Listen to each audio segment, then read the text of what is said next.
आयुष्यभर केलेलं सत्कर्म आणि आयुष्यभर केलेल्या सत्कर्माचं फळ निश्चितपणाने परमेश्वर देत असतो. फळाची अपेक्षा न करता जर पाऊल उचलला तर भरभरून तो देतोय. जसं लहानपणी लेकराला लागलेली भूक आईलाच कळते आणि किती जरी महत्वाचं काम असलं आई बाजूला टाकते आणि आपल्या लेकराला जवळ करते. तसं भक्तरूपी बाळाची काळजी देवाला आहे. कर्मण्यवादी कारस्ते मा फलीषु कदाचन मा कर्मफली हेतुर्भूर माते संगोत्सव कर्मण. किती गोड शब्द आहेत, गीतेमधले श्लोक आहेत असणारे. आपलं कर्म करत चला, फळाची अपेक्षा न ठेवता भरभरून परमेश्वर त्याच्यावर कृपा करतो. तसं देवा तुझ्या पुढे मी कधीच कुठली अपेक्षा केली नाही बरं, परंतु तू अनेक वेळेला माझ्या जीवनात अशी कृपा करत आलास. आज वाटतंयस मला की तुझ्या पुढे काहीतरी मागावं, तू देणार आहेस याची मला खात्री आहे. देशील तरी पाहे पांडुरंगा.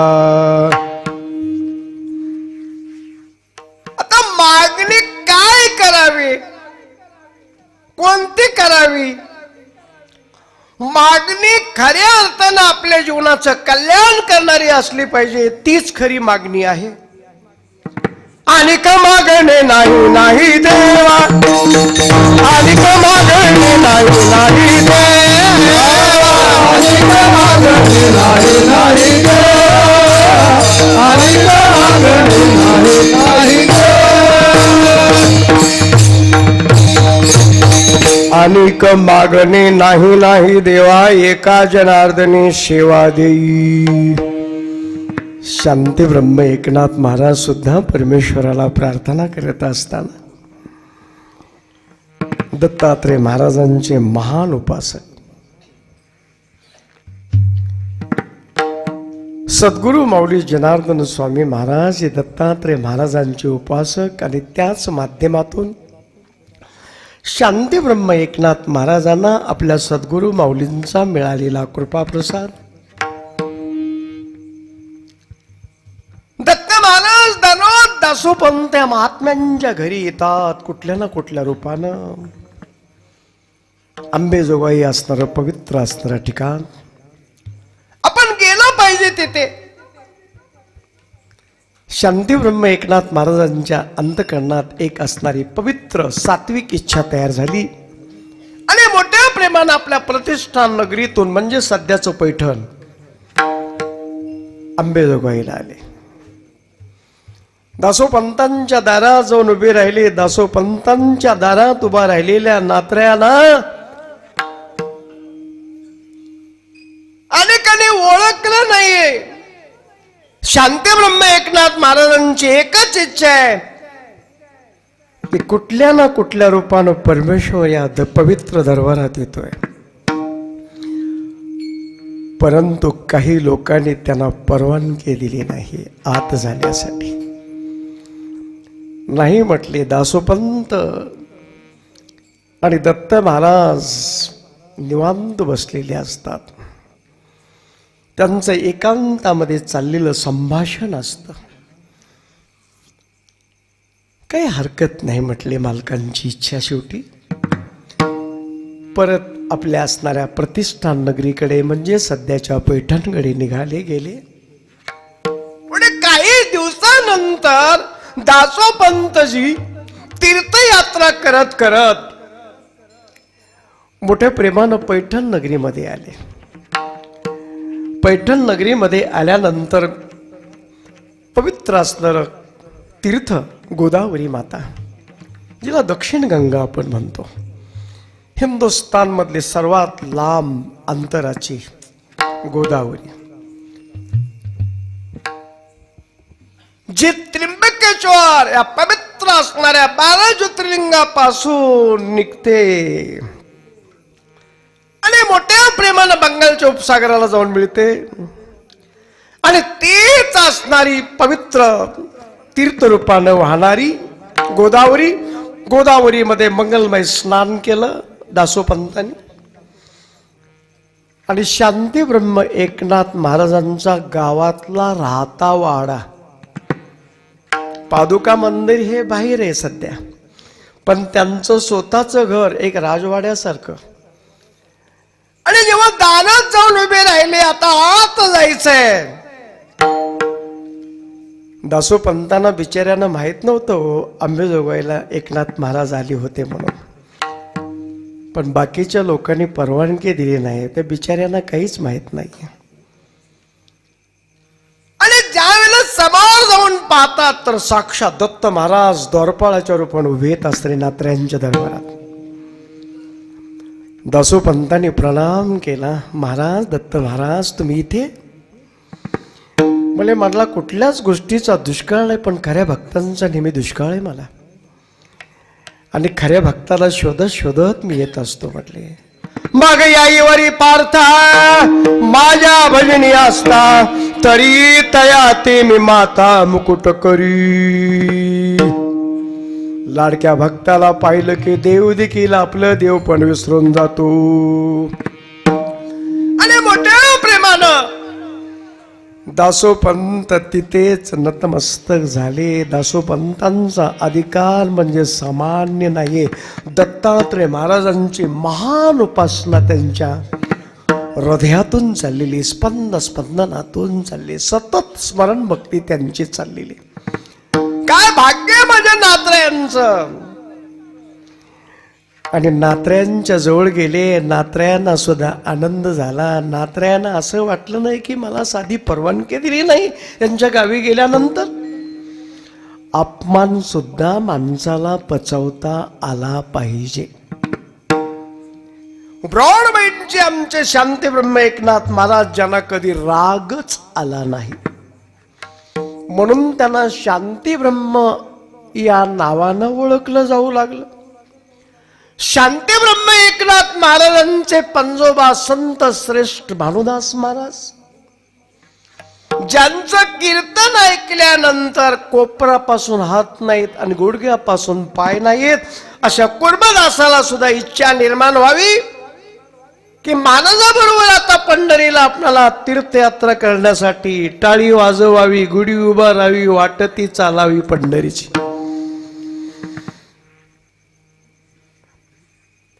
अशा माझ्या कुर्मदासांना पुढे प्रकृती साथ देत नव्हती. अंगावरचा चमडा निघून चालला. लोटांगण घेत घेत घेत घेत कुरडोडीच्या पुढे लवळपर्यंत ते आले. आणि लवळ गेल्यानंतर भानुदास महाराजांना एकच बोलले, महाराज आपल्या कृपा आशीर्वादाने इथपर्यंत आलो. आता तुम्ही पंढरीकडे उद्या निघणार. पंढरीमध्ये गेल्यानंतर एकच माझी इच्छा आहे, पहिला प्रणाम तुमच्यासाठी करा, पण दुसरा प्रणाम माझ्यासाठी करा. भानुदास महाराजांच्या डोळ्यात घळघळ घळघळ अश्रू आले. प्रेमानं पाहिलं, डोळे भरून आलेले आहेत, कंठ फुटेनासा झालेला आहे. माणसाची सात्विकता त्या व्यक्तीच्या नजरेवरून कळत असते. लक्षात ठेवत चला, शहाण्या माणसाला जास्त सांगायची गरज नसते. आणि जेव्हा ते पंढरीमध्ये गेले आणि पंढरीमध्ये गेल्यानंतर जेव्हा त्यांनी प्रणाम केला आणि दुसरा प्रणाम करत असतानाच माझ्या षडगुण ऐश्वर्य संपन्न पांडुरंगानं ओळखलं, हा माझ्या कुर्मदासासाठी नमस्कार आहे. आणि त्याच वेळेला पंढरीनाथ भगवान बोलून गेले, आता मात्र मला कुठल्याही परिस्थितीमध्ये हे राऊळ सोडून जावं लागणार आहे. माझा कुर्मदास मोठ्या प्रेमानं वाट पाहतोय. माझी कंठात प्राण फक्त शिल्लक राहिलेला आहे. पण जाता जाता काय करावं, तेव्हा त्यांनी आपल्या बरोबर नामदेवरायाला घेतलं आणि ज्ञानोबारायांनाही घेतलं. एक ज्ञानियांचे राजे आणि भक्तीचे महामेरू नामदेव महाराज आहेत. काय दुग्ध शर्करा मिश्रित योग आहे. ज्ञान आणि भक्तीचा सुरेख संगम आहे. आणि योगायोगाने पंढरीवरून लवळा जात असताना त्यांनी आरण मार्गे रस्ता धरला. आरण मार्गे येत असताना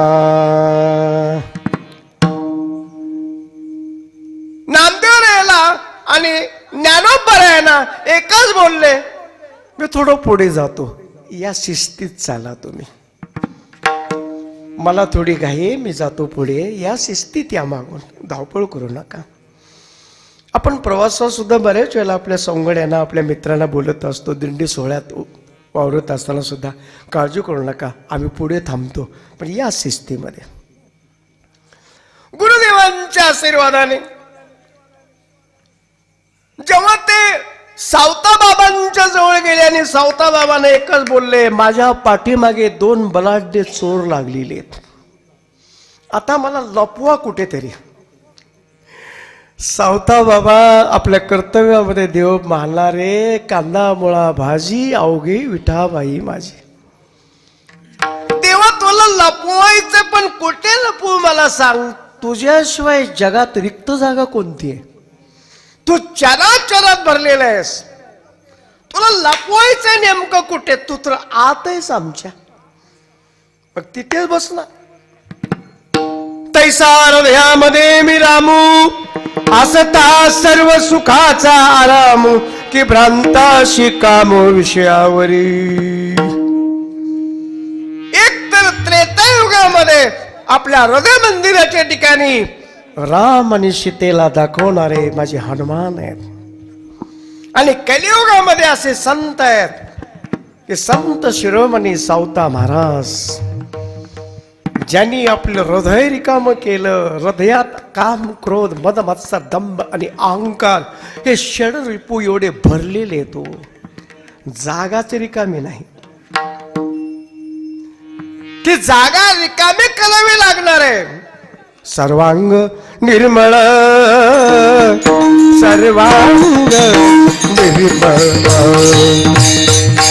सर्वांग निर्मळ, सर्वांग निर्मळ,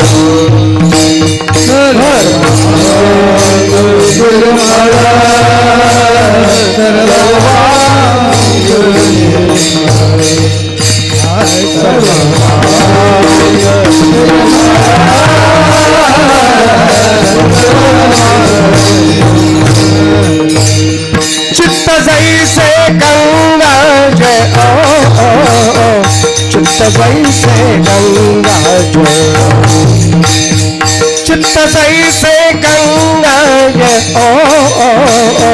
चित्त जैसे गंगा जय, मुक्ति आत्मा जीवन,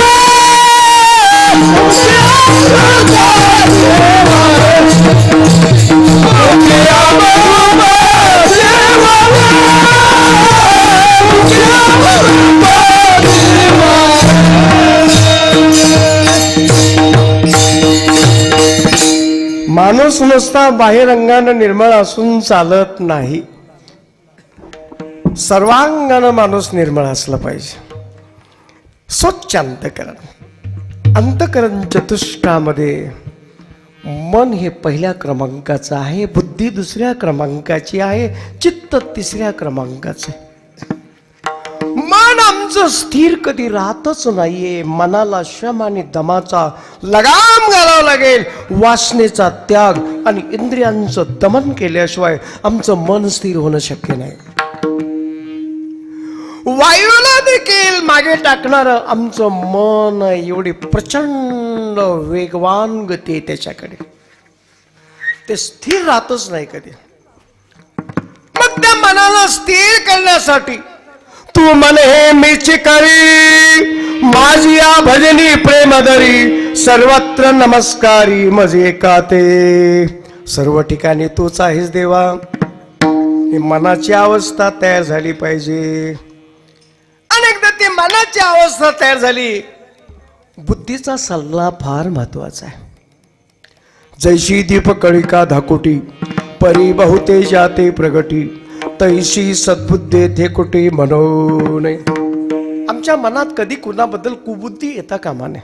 सद्बुद्धीची ज्योत सदैव आम्हाला प्रज्वलित करता आली पाहिजे. हा विवेक रूपी दिवा सतत आम्हाला तेवढ ठेवता आला पाहिजे. दीपावळीचा सण चालू आहे. आपण म्हणाल होऊन गेला की, पण आमच्या वारकऱ्यांच्या जीवनात नित्य दिवाळीचा आनंद आहे. तुका म्हणे आले घरात तोची दिवाळी दसरा, मी अविवेकाची काजळी फेडोन विवेक दीप उजळी, ते योगिया पाहे दिवाळी निरंतर. अभ्यासू प्रवचनकार आहेत माझ्यासमोर. काय आनंद देवा. अविवेकाची काजळी थोडीशी बाजूला केल्यानंतर विवेक रूपी दीप जेव्हा प्रज्वलित होत असतो, तेव्हा निश्चितपणाने आमच्या बुद्धीच्या द्वारा घेतलेला निर्णय आमच्या चित्ताच्या साक्षीनं आम्हाला योग्य आनंद प्राप्त करून देत असतो. म्हणून अंतःकरण चतुष्टामध्ये मन बुद्धी चित्त, पण 4थ्या क्रमांकाचा अहंकार आहे. अहंकारी आदमी को अंधा बनाता है, इसके वास्ते अहंकार कभी नहीं करना. अहंकाराचा वारा न लागो राजसा, माझिया विष्णुदासा भाविकासी. तसं चित्ताच्या ठिकाणी तुझं वास्तव्य देवा. आणि त्याच वेळेला खुरप हातातलं घेतलेलं आहे, हा तुझा रस्ता. आले 2 जण पाठलाग करत करत. सौता बाबांना विचारलं, अहो म्हटले ज्यांच्या बरोबर आम्ही आलो, पण काय योग आहे, माझ्या भगवंताला सावता बाबांनी आपल्या हृदयात बसवलंय. कारण तो आहेच प्रत्येकाच्या हृदयात, म्हणून आम्ही बोलतोय, आम्ही चालतोय. ही सर्व क्रिया घडते कोणामुळं, तो आत आहे बसलेला म्हणून. पण त्याच माझ्या भगवंताचा पितांबर थोडासा बाजूला बाहेर आलेला आहे. आणि त्या ज्ञानरूपी ज्ञानराजाने ओळखलं, हा पितांबरधारी इथे बसलेला दिसतोय. आणि भक्तिरूपी नामदेवरायांनी त्याला बाहेर काढलं. आणि त्याच वेळेला सावता बाबा यांच्याबद्दल नामदेवरायांच्या हृदयातलं प्रेम व्यक्त झालं. संतांची अभंगवाणी त्या त्या प्रसंगाला अनुसरून आहे, वास्तववादाला धरून आहे. कुठल्याही प्रकारची काल्पनिकता संत वाङ्मयात नाहीये, ती वास्तववादाला धरून आहे. आणि त्याच वेळेला माझ्या नामदेवांच्या मुखातून शब्द आहे, धन्य ते अरण रत्नाची खान, जन्मला निधान सावता तो, सावता सागर प्रेमाचे आगर, घेतला अवतार माळ्या घरी. धन्य त्याची माता, धन्य त्याचा पिता, सातविला दाता त्रैलोक्याचा, नामा म्हणे त्याचा जन्म सुफळ झाला, वंश उद्धरिला माळी. सावता बाबांचं हृदय प्रेमानं भरलेलं. साक्षात जगाचे मालक एका बाजूला नामदेव महाराज आहेत, एका बाजूला ज्ञानोबा आहेत. काय भाग्यवान आहेत माझे सावता बाबा. त्यांच्या मळ्यात साक्षात देवते संत, देवते संत निमित्त त्या प्रतिमा, किंवा हरी ते संत, संत ते हरी, ऐशे वेदचारी बोलताती. आणि त्याच वेळेला भगवान बोलायला सुरुवात करतात. ज्ञानोबा राया, नामदेव राया, सावता बाबा, आता आपल्याला कुर्मदासाच्या भेटीसाठी जायचंय. आणि 3 जण मिळून लवळा मोठ्या प्रेमानं जेव्हा आले, आणि लवळा आल्यानंतर व्याकुळलेल्या अवस्थेमध्ये, पांगळ्या अवस्थेतले कुर्मदास जमिनीवर पोहोडलेले, फक्त कंठात प्राण भगवंताचं स्मरण करण्यासाठी. देवाने पाहिली अवस्था, पाहिल्याबरोबर देवाने अंगावरचा पितांबर काढला आणि मोठ्या प्रेमानं कुर्मदासाला जवळ केलं. कुर्मदासाना नुसता स्पर्श केल्याबरोबर काय आनंद असणारा झाला. कुर्मदासा, काय आपली इच्छा आहे सांगा, आपली इच्छा पूर्ण होऊन जाईल. कुर्मदास एकच बोलतात, जपी तपी ऋषी मुनी साधक रात्रंदिवस आपण मुळामध्ये निर्गुण निराकार आहेत. तुम्ही दिसत नाही जगामध्ये. आमच्या अंगाला हवा स्पर्श करून जाते पण दिसती का? तसं तू निर्गुण निराकार आहेस, पण आहेस जगात. फुलामध्ये सुगंध आहे, पण तो सुगंध आम्हाला दिसत नाहीये. याचा अर्थ सुगंध नायिका आहे. हरिपाटी गेले ते निवांतचे ठेले, भ्रमर गुंतले सुमन काळी. भ्रमरालाच अधिकार कळतो फुलातल्या सुगंधाचा, आणि तो भ्रमर असणारा मोठ्या प्रेमानं फुलातला मकरंद सेवन करण्यासाठी जातो.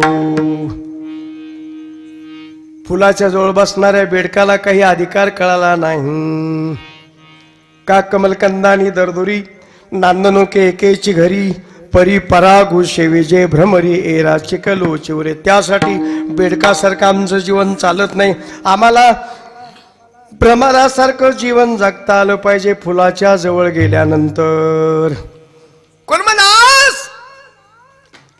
कुर्मदास मोठ्या प्रेमानं बोलतात, बस देवा आपलं सगुण रूप पाहिलं. आता त्याच वेळेला कुर्मदासाने एकच इच्छा व्यक्त केली, असा आनंद जगात पुढे नाहीये. म्हणून त्यांनी आपली इहलोकीची यात्रा भगवंताच्या पवित्र चरणावर समर्पित केली. अंतकालेची मामे व स्मत्वा कलेवरम यया प्रयाती समद्भावम याती नास्त्यस्त्र संशय. आयुष्यभर केलेलं कर्म भक्तीच्या द्वारा अनन्य चिंतयंतो मा ए जना परिपासते तेषा नित्याभियुक्तानां योगक्षेम वहाम्यहम्.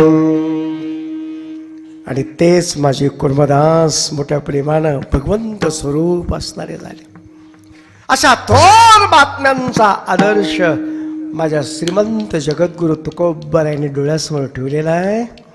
अशा संतांनी आपल्या पुढे सेवा करत असताना जशा पद्धतीनं प्रार्थना केली, रात्रीच आपण मोठ्या प्रेमानं तीर्थक्षेत्र नीरा आणि भीमेचा पवित्र संगम नीरा नरसिंहपूर त्या परिसरामध्ये शेवरे गावी असणारी सेवा करत होतो.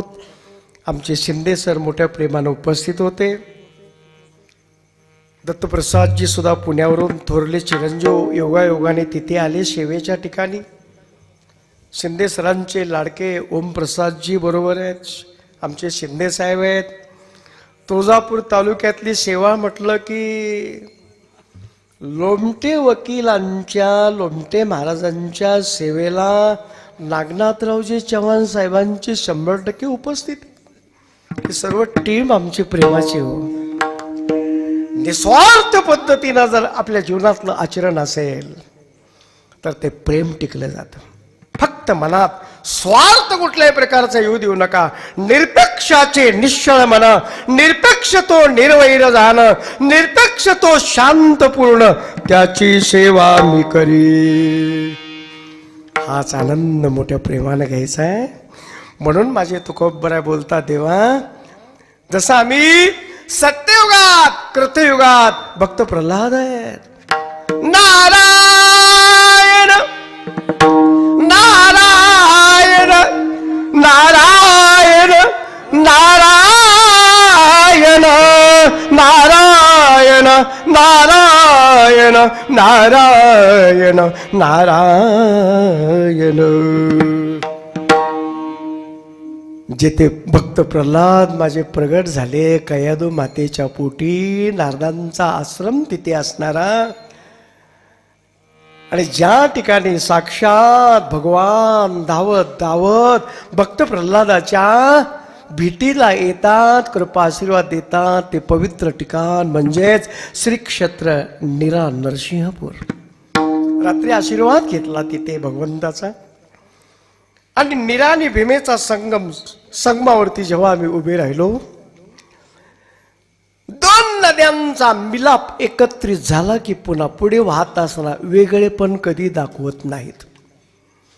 तसं देवा तू जरा मला नवे नवे मोठ्या प्रेमाने जेव्हा जवळ करतोस तेव्हा तू मला बाजूला फेकून देत नाहीयेस. एकाकार झाले जीव शिव दोन्ही, एका जनार्दनी ऐशे केले. म्हणून तुझ्या पुढे माझी मागणी एवढीच आहे, देशील तरी पाय